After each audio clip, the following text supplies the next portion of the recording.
How the Awful Dungeon Master Absolutely Loves Anime. This story was submitted by Austin. Thank you. First, some backstory. I hate D&D 5e. From the restrictive mechanics to the bullcrap lore that contradicts literally decades of lore that has been built, and to be fair, a lot of the contradictions started in 4e. I loathe the 5.0e system with every fiber of my body. I'm an OG player, and I've played everything from the original D&D up to 5e, and 3.0/3.5e is my favorite. Pathfinder is a close second. But a few weeks ago I decided, hey, I can't really say I hate something if I don't try it, right? And joined up with some folks to play D&D 5e. This was a bad decision. Don't get me wrong, Tom, Dave, and Shelby are great to play with, but the DM is, and the setting, just keep listening. The party consists of the following level 5, now level 6 PCs. Player names are changed for privacy. My Dragonborn Paladin Arkwrath, Oath of the Crown. I play him very traditionally. He's lawful good, hates evil beings, and especially loathes evil dragons and demons, devils, or fiends. Dave's Halfling Barbarian Gar, Totem. Chaotic good, raised by wolves, is not very civilized. Tom's Human Fighter Maximus, Battlemaster. Lawful neutral, ex-soldier. Shelby's ex-ranger Vashadan, Horizon Walker. Chaotic good. Sasuke, the weeaboo DM. Ex-party members are Mike's Demon, Bard, Fighter, Rogue, Warlock, Sorcerer, Vagaris. He killed himself in character, and player left the group. Details below. Chaotic Stupid, loves to start crap. Player's a good guy. Character was an a-hole.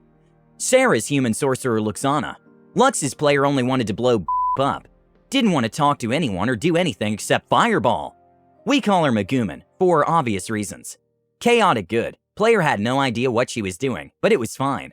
We accommodated her until her player left after realizing that D&D is not kill, kill, murder, kill all the time. Okay, so that's the party. And the title is a reference to Danmachi. Also, it should be noted that before we made our characters, we knew nothing about the setting we were playing in. It was a fight just to get Sasuke to tell us what level to make our characters.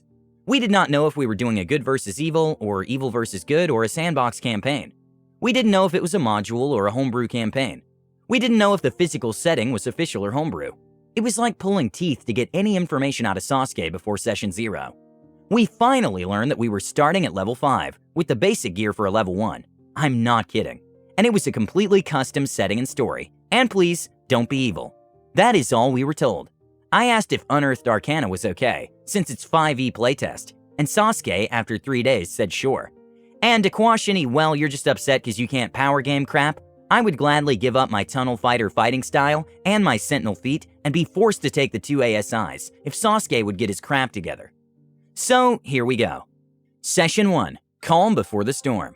We began coming to the main town of Arario, and we get some backstory. Turns out the town has a dungeon tower, familias of different gods. Oh, and hell and heaven are connected to the mortal plane by tunnel-like connections. Portals really, but that's only because D&D doesn't have wormhole mechanics in 5e. Heaven works basically exactly like it does in Final Fantasy XIII, and Hell is split into 3 factions. 2 I don't remember, and 1 being the Great Tomb of Nazarick, run by Ainz Oal Gaun. Yes, this is what we're dealing with. Still, I have played and run anime-inspired games, so it's not too bad. We get to the sign-up station for the Adventuring Guild, taken straight out of Konosuba, and we had to wait in line. Okay, neat. Arkwrath and Gar also meet Vagaris, a demon, who does not believe in the gods, despite having a celestial patron. I am not kidding. Vagaris was making trouble cussing at the officials and generally being an a-hole. But I have the noble background, so I should be able to push my weight around and get to the front faster because noble, right? Nope, turns out only the nobles in Arario matter, and everyone else is worthless. No one cares about the nobles from outside the city, making my background useless outside of the free 25 GP. So, my background is useless. Me and Gar's player, Dave, protest this, and Sasuke shrugs and basically tells us too bad. Gar then does some acrobatics to impress the guards, and we're let through. Yes, my noble blood was useless, but some flips and spins from a halfling got us in. We eventually get signed up and get our character sheets, in-game a la Konosuba and in session 1. Me and Dave are a bit put off, but hey, a rocky first session run by a guy who's new to the DM's chair is not a new thing, and maybe it'll get better. Session 2, Could we have been wrong? Session 2 sees us entering the dungeon where we meet up with Vashadan and Luxana, and continue on. We fight a couple things, a boar and mud monster being the only mentionable ones, and my sentinel feat allows us to run past the mud monster to level 2. Vashidan uses his fine portal ability to guide us toward the end of the dungeon, and we find an abandoned town in the middle of the blizzard currently raging around us. Yes, a town in the dungeon, based on Danmachi, and it is not in a safe zone. It didn't make sense to me either. We break into a house and use it for shelter to ride out the storm, burning the furniture inside it in the fireplace. Our party finds a scroll case, and Gar, being, well, Gar, opens it up and reads it. It is dark speech, demon language, and Gar's eyes go black for a second before I snatch the scroll away and toss it in the fire. Arkrath, knowing enough about religion to recognize the dark speech, acts on a hunch. And I will admit, I metagamed a little bit here, but kept it in character and used his divine senses to sniff out any demons, devils, or fiends in the area. Of course, Vigaris lights up. That's to be expected, but Gar also lights up, and Arkrath knows Gar is no being from the lower realms, so Arkrath uses his channel divinity and taunts the demon into coming out and fighting. Sasuke begged and pleaded with me not to do it because the demon is too strong for your party.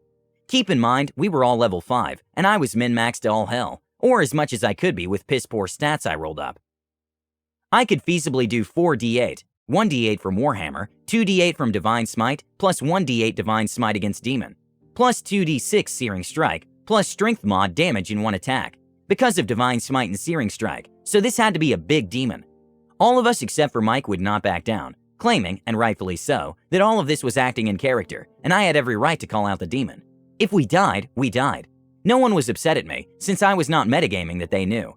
Again, I was sort of metagaming, but keeping it 100% in character. Long story short, the devil came out, and was immediately beaten into a bloody pulp. Gar actually ripped its throat out with her teeth. We continued on, and eventually teleport back to town. All in all, a damn good session, and nothing to complain about. Then we get to Session 3, Slaves, and apparently our barbarian can't break a lock. Session 3 sees us back in town, and we accidentally got ourselves into a slave auction. The exact slave shop from Rising of the Shield Hero. Arkrath, being lawful good, does not like this. Maximus, being lawful neutral, does not like this. Gar, being Gar, does not like slavers. Arkrath lets out a deafening roar, nat 20 on Intimidate, and says, "Bring me your boss, or I'm cracking everyone's skulls." 9 guards jump us instantly, but I had used my bonus action after roaring to settle into a defensive position. I activated my Tunnel Fighter fighting style, and as they approached us, I got to smack every one of them, dealing enough damage to drop them all before they could do anything more than cough. I felt like a badass. Tunnel Fighter allows you to use a bonus action on your turn, so that until your next turn, you no longer use your reaction to make opportunity attacks. It's not broken on its own, but when you combine it with Sentinel and Mage Slayer, the boss comes out, and Arkrath, Gar, and Maximus make short work of him, though he escapes before we can apprehend him. Okay, neat little adventure hook. I can dig it. Except, spoiler alert, it's never brought up again. After the guards and boss are taken care of, we move to freeing the non-hostile slaves. There's a bunny girl in one of the cages, and since Gar is still raging, Dave decides to punch the lock off the chain, 'cause raging barbarian. Dave rolls a 21. Good, right? I mean, hey, locks are DC 15 to pick them, and chains have a DC 20 to break them, right? Well, Sasuke rolled for the DC and got a 23. Yes, you read that right. Sasuke rolled for the difficulty check for something that is not a contested roll. Now, this was not the first time he had done it, but it was definitely the most egregious. See, Dave and I had already called Sasuke out on this back in Session 1. He said he would stop. He did not. So, I looked up the DC to break a chain or lock, and found the DC 20 strength check to break chains. Sasuke said, "Okay, we'll do it again," and we thought that meant, "Okay, we'll use the actual rules. Go ahead and roll again." So Dave rolled and got a 16, which is not high enough, and then Sasuke rolled again for the damn DC. He got a 26 this time. Now, since only mine, Dave, and Tom's characters were there, the others could not really protest it, cause no metagaming, and Sasuke used that to his advantage. Well, they, Sarah, Shelby, and Mike, did not say anything against it, so it's just you three that have an issue with it. We bickered back and forth, and got him to say he would stop rolling after about 15 minutes of fighting about it. Spoilers, he did not stop. We get back to the Adventurers Guild and are told that if we want to go back into the dungeon, and further the plot, we have to join a Familia Danmachi. Our choices are Hephaestus, goddess of the forge; Hestia, goddess of hearth and home; Take Mikazuchi, warrior god of battle and honor. Arkrath explains that he already serves a god, Bahamut, the Platinum Dragon God King, and that his faith and service will be to Bahamut first and foremost. Sasuke was salty as hell about it, but finally acquiesced. Lady Hephaestus agreed, and Dave, Tom, and I joined the Hephaestus Familia. We gained proficiency in smith tools, and Tom's character gained expertise. since he already had proficiency, which was good, since our plan is to make our own weapons and armor to save money. Also, me, Dave, and Tom have a 10% discount on buying raw materials, so that's also nice. Vigaris and Vashidan join Take Mikazuchi's familia, and Vigaris tries to outswordplay the literal god of battle. It goes about as well as you would think. Everyone laughs at him in character and out of character. All in all, the session was a wash. Some good, some bad. Session 4. Vigaris' death. So, Session 4. Not a lot happens. There's a ball, the gods want to show off their children, and Apollo takes a liking to Vigaris. Long story short, Apollo charms Vigaris, and since Vigaris was a tool to everyone, including Take Mikazuchi, and no one was too keen on helping him, Apollo, I will be blunt, Apollo takes advantage of him. I mean, you can't really say no when you're under a dominate creature spell, and the player rage quits the game. He has his character commit seppuku and left the group chat. Do I think Sasuke went a little too far? Kinda.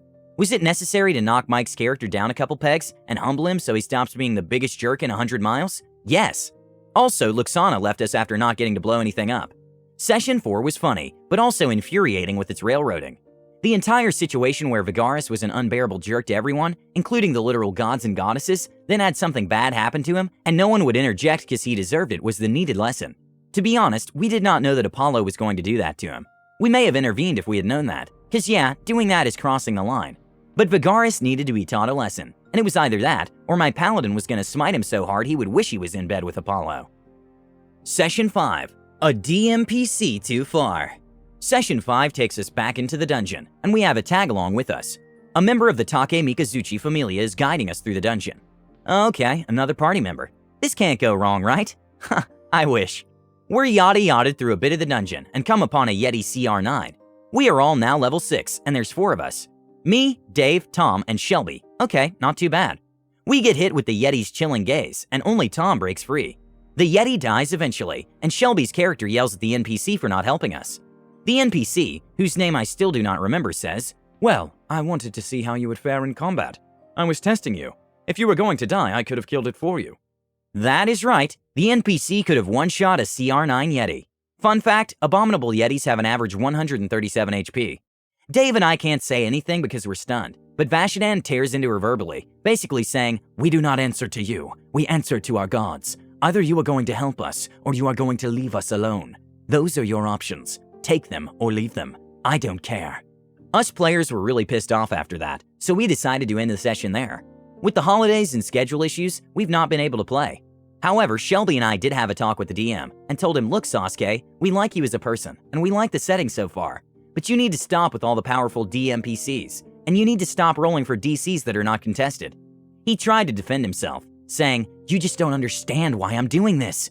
And it went back and forth for 30 minutes before me and Shelby finally said, "Shut up and listen. It does not matter why. The issue is that you're doing it at all, and if you don't stop, the 4 of us are going to drop the game. Do you understand us?"